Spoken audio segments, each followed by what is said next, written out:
Hello, everyone. Welcome to the Nasdaq Dorsey Wright podcast for Wednesday, April 15th. Podcast coming out April 16th, but we just wanted to record on tax day, right? Right, Y- Tuz? It's Yeah, nothing here. yeah. Hopefully everybody has their taxes in at this point. I don't. You don't? No, they had to file for that extension. So Did you really? yeah. We'll see. It's just super complicated. So gotta push it Yeah. back. Well, this is your first tax season married, right? It is. Yeah, Yeah, first yeah, time yeah. filing jointly. Yeah. So that'll That's be that's fun. that it's always fun. But yeah, tax season's always an interesting time of year. I think it's always interesting. I've seen a lot of stuff that looks at it like relative to market movement. That Yeah. I mean, technically, I guess could be viewed as like a liquidity pull Yeah. from the market.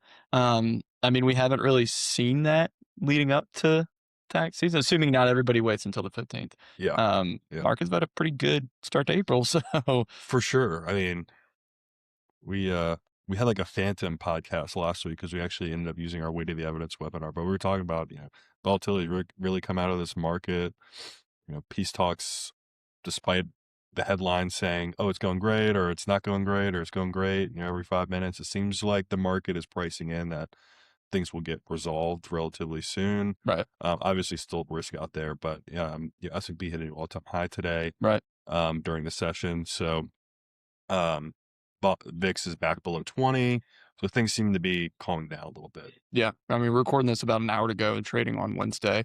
Like you said, S&P at new highs. It was up over 1% yesterday. Had a lot of other areas that were positive as well. Gold was kind of the strongest performer out of Mhm. like the major market ETF type of deals yesterday, looking across the equity space as well as like crude oil. Obviously, crude oil was unsurprisingly the biggest detractor. We'll get into a little bit more of that in a minute. But you mentioned the S&P trading at highs. One of the charts that you had brought my attention to was looking at a relative strength chart of the S&P against the S&P, right? Yeah, S&P. Yeah, Just now, S&P essentially, versus yeah. S&P, Just, right? just different weighting schemes. Different weighting schemes. So not every S&P is the same. Obviously, the cap weighted version, market leader for most of the past year plus, really, a couple years. Really coming off that 2022 low. Right. Yeah. And that's changed a little bit. When we're looking at the chart here now, um, you can see that the equal weight S&P was in favor technically because the chart reversed down into O's. 1% chart of that SPX versus SPX CWI. The chart with at least with intraday movement at the time of this recording is set to reverse back up. So what does that mean? So S&P was still on a buy signal versus its equal weight counterpart. Has been for years. Has been for years. Yeah. So long-term relative strength really never dissipated from the cap weight. Now, what we did see kind of entering this year and then early this year was the equal weight was doing really well and the cap weight was just kind of flat, hanging in there. Then we get the big down move in March. Um, but on the rally back up, the cap weight has really been the leader. So now we kind of have a situation where the long-term strength is in favor of the cap weight, and then the short-term strength with that reversal up is also in favor of the cap weight. I think it's interesting too that you didn't actually see in the any O's added on this chart in that downturn. I mean, it reversed down in December of last year, continued lower in January, a little bit lower in February. If you right click on these, you can actually see when each box was added, which is a cool feature there. But then it just kind of everything moved lower, but relatively, it's not like you saw that much more. The outperformance started before March, I guess is kind of what this was saying, right? Yeah, and one thing we've run a couple studies. I mean, how top heavy the cap weighted is has been a big talking point for Right. a while now. And as the S&P cap weight continues to outperform, that's probably going to continue to be the case, right? We're going to get more and more top heavy. Right. One thing is that in up markets, the cap weight and the equal weight aren't necessarily as correlated, where, the S&P cap weight could be doing really well, but the equal weight's not doing great, or the S&P equal weight's doing really well, but the cap weight's kind of doing okay or flat or whatever. But in these Yep. down markets, these sharp down moves, the correlation climbs back up to around 1. Okay. So in that down market, just both of them were down Right. quite a lot, right? Right. But on the recovery back up, the cap weight's definitely been the leader, Right. on that way back up. Yeah. I mean, when we're looking at different areas of the market, We saw obviously a lot of movement throughout the past couple weeks from the market as a whole and looking at the US equity side of things. Mhm. We hit on this a little bit last week in terms of in the Phantom episode, Yeah. that we did record. So we maintained our streak of continuing to record podcasts, but we did talk about the dollar and we talked about some of the movement that we'd kind of seen. Lo and behold, you fast forward a little bit and we actually saw that seemingly uptrend in the near term pop in the dollar, move back to a buy signal, looked like it might give a second consecutive buy signal. That changed pretty quickly. Yeah, and, We'll bring up the chart here now. yeah, we had talked about there's been historically, there was a big area of support right around 101 100 to 101 on that dollar chart. Um, Found resistance there. We did move to a buy signal, but we found resistance right in the middle at 150, and then that reversal back down and give a sell signal there. So we did break the streak of 5 consecutive sell signals. Now just kind of restarting that. But we were always firmly in a negative trend despite that buy Right, signal. right. Um, so the implications are really going to be for international equities, which have continued to do really well, Hmm. especially talk about like the cap weight doing really well coming off the bottom. International equities have done really, really well coming off the bottom, and they were hit a bit harder on the downside, Right. but still doing really well. Yeah, absolutely. And I think that's an important thing to note is when we see typically deterioration in the dollar, leads to it could lead to improvement in other areas, right? When we saw a lot of improvement recently from international equities, they're top of the Dolly rankings. Hmm. They kind of solidified their position, a little bit of back and forth in March, but kind of solidified that position at the top of the Dolly rankings. We've seen sustained outperformance from international as we've gotten further away from March. I think it's a good thing Yep. when you see stuff that was doing well, like the S&P bounce back, internationals bounce back harder, Yeah. which is, I mean, that's a good thing for whatever's at the top of the rankings. The dollar continuing to move lower should ultimately provide some further tailwinds for the international equity space moving forward. Yeah. Yeah. Yeah. You And would definitely think when because it's you, really tied to right. capital flows, And right? when you look at different asset classes, like the dollar movement can be somewhat correlated, but it's not necessarily as indicative of movement in U.S. equities. Hmm. We do see, like from a correlation, maybe not causation perspective, like value tends to do a little bit better in declining Yeah. dollar environments versus growth. But like broader U.S. equity space, if you look at averages for rising and falling dollars, we do the study, both are positive in And they're up and down. relatively the same. I mean, you Exactly. could Yeah. throw in an air Really term just in depends there. on the market Yeah. movement. But there's a clear difference when you look at commodities and then we look at international equities. And the biggest difference in or at least seems to affect developed market equities a little bit more. Hmm. And I think when we've seen this reprieve in the dollar, when it moved higher, you saw emerging markets really pick up relative to developed markets. Now that we've seen this turn back around, I think that'll be an interesting area to monitor. We didn't necessarily see a lot of weakness from developed market areas. We just saw emerging markets kind of roar back. Taiwan, especially, has done really, really well.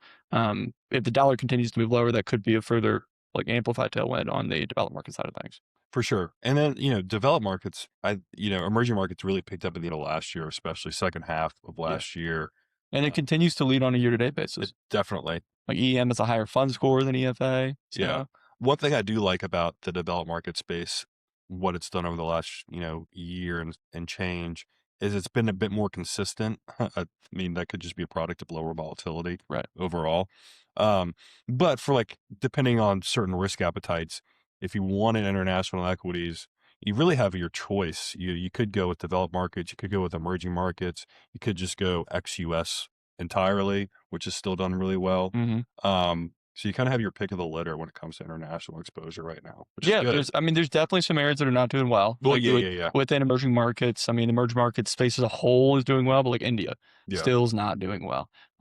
Mexico still is seen some improvement, but like you look at our country rankings, hasn't done as well as other areas. Like South America in particular has killed it. Like yeah. Brazil, a lot of those areas have done quite well. But a lot of those Asia areas, Japan's starting to pick up a little bit more, but they're still showing some weakness. So it definitely has paid dividends over the course of the past year to be selective and focusing on high relative strength areas. I think that's just the nature of the asset class. Like when you look at international equities, when does momentum work well? Momentum works well when you have wide dispersion between leaders and laggards. There tends to be really wide dispersion across international equities because countries are very different and the equity markets perform very differently, right? Especially in the current geopolitical climate when things are a little bit more, let's say, in flux than they have been in the past. The spreads between these areas are more. So there's just more opportunity to take advantage of areas that are doing well, avoiding areas that aren't. Definitely. Important. And one thing too that's a little bit different from the international and domestic side is the international benchmarks, or kind of what you would use as benchmarks.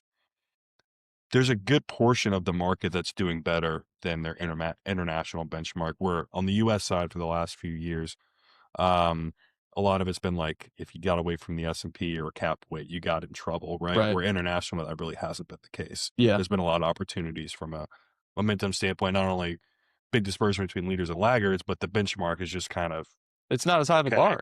I Yeah. mean, it's just not as I think what looking over like trailing 10-year annualized return on the numbers up in front of me, I'm pretty sure they're single digits, like low single digits. Yeah. When you look at like many of like ACWI or any of these broad representatives. And now we're working on what is this now? 15, 16 consecutive months of outperformance from ACWI versus SPX, right? So I mean that's at the end of the day, it's a momentum seems to be with international, so you might as well stick around in it until it's not. Definitely. Area that momentum is maybe not as much with recently, though, crude oil. Right. We touched on that a little bit. We hit on it. Commodities as a whole, gold seen a lot of back and forth movement this year. It's had a strong move yesterday, strong move over the past week, not as strong as some other areas, but crude oil, I mean, just cannot get out of its own way, seemingly to the downside. A little bit of a reprieve today, Wednesday, but movement Tuesday was pretty sharply negative, right? Yeah, we were down almost 8% yesterday for crude oil. Didn't quite hit that 10%. I know No, you had that piece that looks at, hey, we've seen a lot of 10%. 10% moves in crude over the past few weeks, right? Yeah, didn't hit that mark. But when you look at the chart, I mean, Two point we're chart looking at the 2-point chart here.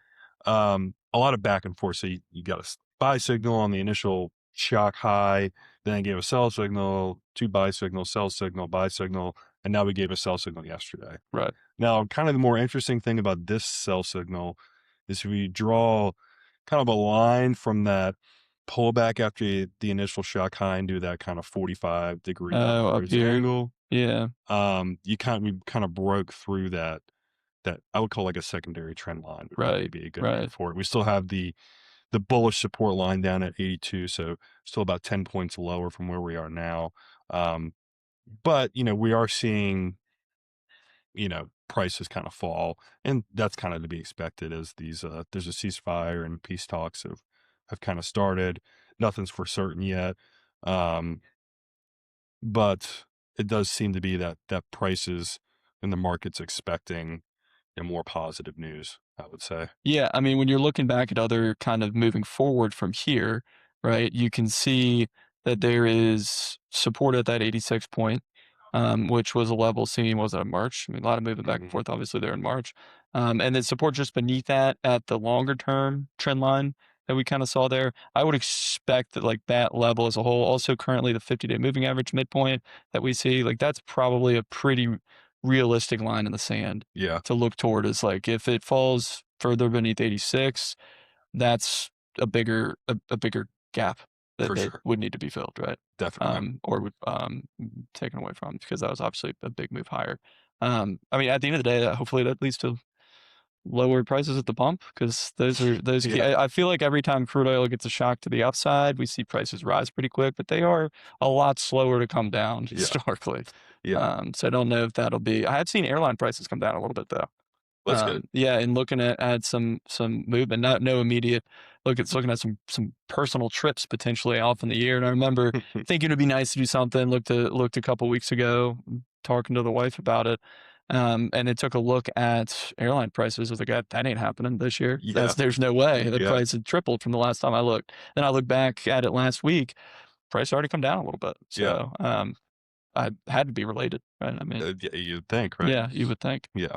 So we'll see what happens with the crude oil. I mean, it's going to be dependent on these talks. I mean, I would watch the tactical levels, that 86, like you talked about, which is support, and then the midpoint of the trading band, it will be a really good line in the sand um, to watch moving forward. But it's going to be tough to be like, oh, it's definitely going to go down or definitely going to go higher from There, here. yeah, I mean, as soon as you say definitely, it's just not. You can Yeah, put that out the window. yeah, Maybe there'll be some definitelys and some tweets or truths or something. But yeah, as soon as you say that, I think it's out.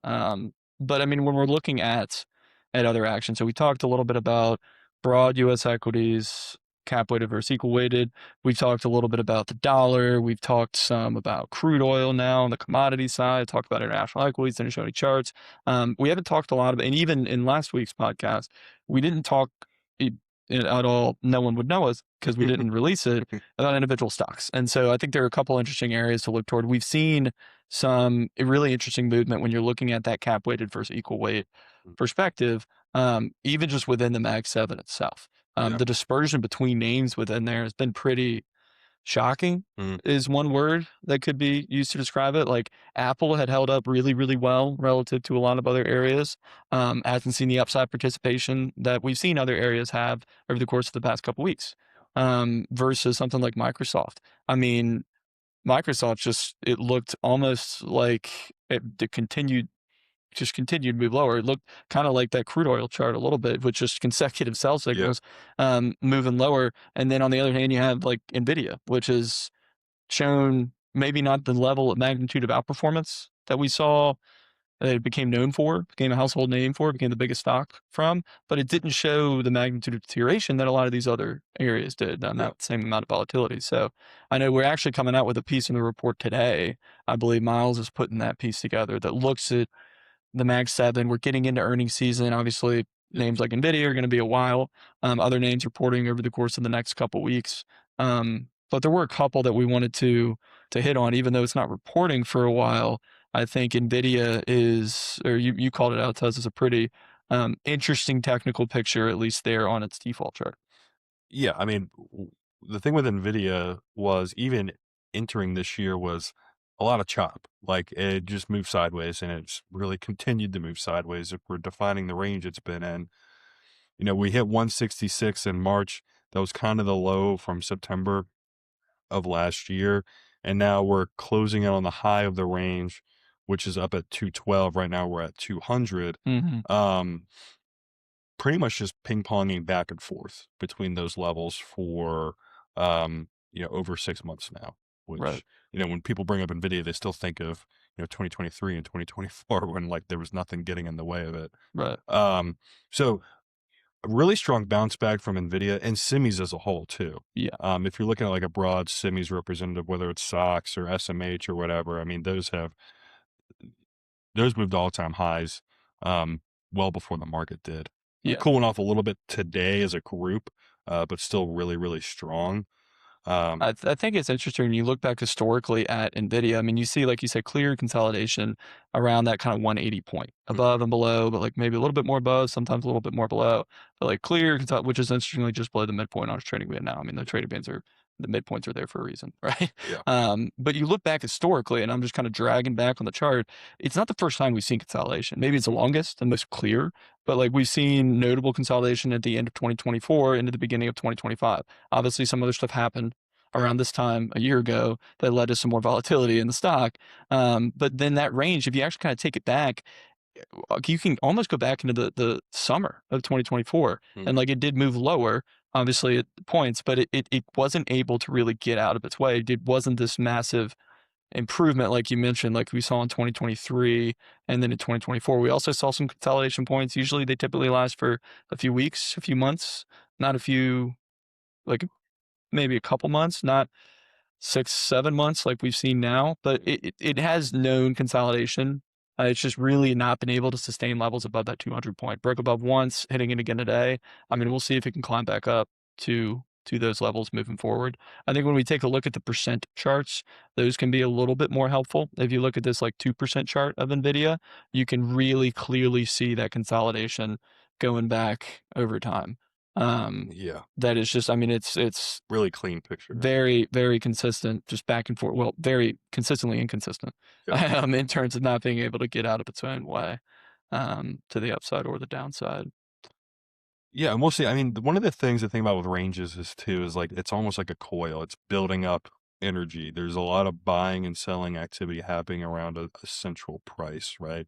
Um, Once you get a breakout, there's a lot of people that have bought and there's a lot of people that have sold at around that price. Somebody's going to have to cover Right. That's a good on point. a big break, right? Yeah.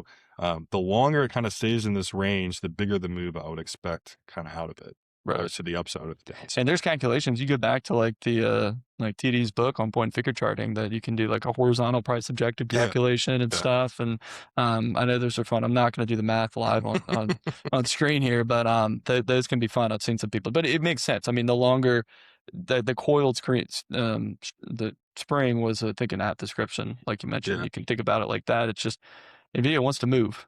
People want to buy, people want to sell. They just are maybe waiting for some kind of action to They're in jump in. balance right now, but Exactly. there's a lot of buildup right there, Right. right? And Right. once you break out of that balance, it can move pretty quickly. And we saw NVIDIA come down to a 3 for 5 technical attribute. Hmm. Obviously, it was a 5. It's fallen to a 2. It's back to a 3. Kind of just jockeying back and forth with this trend line that we've seen. It's still it's a mixed technical picture. Yeah. Long term still looking pretty favorable. Near term's been a little back and forth. Obviously, breaking out of this range would help solidify one or the other. It is literally the middle of the road of its trading band, middle of the road of the technical attributes. It needs to go one way or the other. Yeah, and then one thing I will say too is it is a 3 for 5. It did move back to a positive trend last week, but its buy signal and um, column versus the S&P equal weight never changed throughout this entire period. Right. It's been in the same column of X's on its RS chart versus the market since May of 25, on a buy signal since January 23. And that's against the equal weight too, which I think is important to note because NVIDIA is the biggest stock in the cap weight Yeah, S&P. yeah, And this is looking at that the representative we use for the attributes is the equal weight. yeah, So I think that's an important point to note too. yeah. And then its peer group semis, which have just been on fire. Right. Right. Like, I mean, you look at like something like Micron, which is up like 40% this year, Right. or whatever it is. So look at the tech attributes, but contextualize, especially when you're looking at the sector too. Yeah. To add some color. Yeah. Now, on the opposite side of semis, a part of tech that has done really, really poorly is software. Yeah. And I mean, I think when people were first talking about this, but maybe before we get into individual names, people first talking about the picks and shovels trade of the semiconductors being the picks. Mhm. It's like eventually that's going to translate over into stuff using the stuff that the semiconductors are leading to. Like if AI is going to take over the world, right? You need chips to build the infrastructure to support the AI. Yeah. But you need somewhere for the AI to go. And so the natural assumption that people had was, oh, software, obviously. Yeah. Like software is going to be, assets are going to move from semiconductors into software, and then we'll see it take off from there. That didn't happen. We saw assets instead go from semiconductors to, wait, maybe this whole AI thing is going to replace software Yeah. as an industry. Yeah. And then things just went off a cliff. I mean, you saw so many names fall lower. The IGV moved a bit lower. Heard a stat earlier today, haven't substantiated it, but that the semiconductors actually moved ahead of software in weighting in the S&P 500 over the course of the past few weeks or few months, which I think is, I mean, the magnitude of that's software's been around, been a lot bigger for a lot more names in there, Yeah. for quite a while. So that's, I think, a surprising thing. Mhm. Even though we've seen areas improve, we still haven't seen, they got a ways to go to catch up, I guess. And one name that's indicative of that is Microsoft. Mhm. So if we jump to Microsoft there, I mean, you can see 4 consecutive sell signals. This thing just kept on moving lower. I remember talking about it back in November of last year when it gave that sell signal. I think it was on a pod. We can probably bring it up at 488. I was like, that could be a shakeout pattern. Yeah. And it could have been. It moved a little bit lower, reversed back up, negated a shown shakeout pattern though, because it did move some more than 7 boxes lower. Yeah. So technically negated. But I was like, that's a long term. I mean, that could be a good looking Yeah. picture. Not the case. No. Just kept on moving lower. I mean, Yeah, really just followed 18 down 18% year to date with movement through yesterday, up a little bit today, but we've seen it catch that support down around that 360 point. Mhm. Before it found support at 356, a little bit lower at 348. Um, Showed a series of higher lows and now at least one series of higher highs, going back to a buy signal for the first time since last November, Yeah. which is surprising to say. Yeah. Um, but it is catching some resistance around 408 to 416. Right now, those would be the places to look toward it. Had some brief rallies in February and March. Mhm. So we'll see if it can break through there. But it's good to see it not heading lower, at least, but it's got some work to do to really show a lot of technical improvement. Definitely. And then one thing I will say that's really interesting about this chart is it held up really well through that kind of volatility and during the tariff tantrum, right? And it ripped higher in April, May, June, and July when it ultimately kind of put in that high, right? This is essentially just a retrace of that big column of X's that It's we a had. retrace of the past year. Yeah, I mean, you it's you look, it that's really 30 is. X's in a Yeah, column and we that retraced is it. that is wild. 30 X's in one column. It went in a single column and it took 4 consecutive sell signals to get back down to the same level Yeah, over a span of what, 5 months? yeah. Um, Maybe we'll go another, you call it another 30 Xer here? To the upside? I Yeah. don't know about that.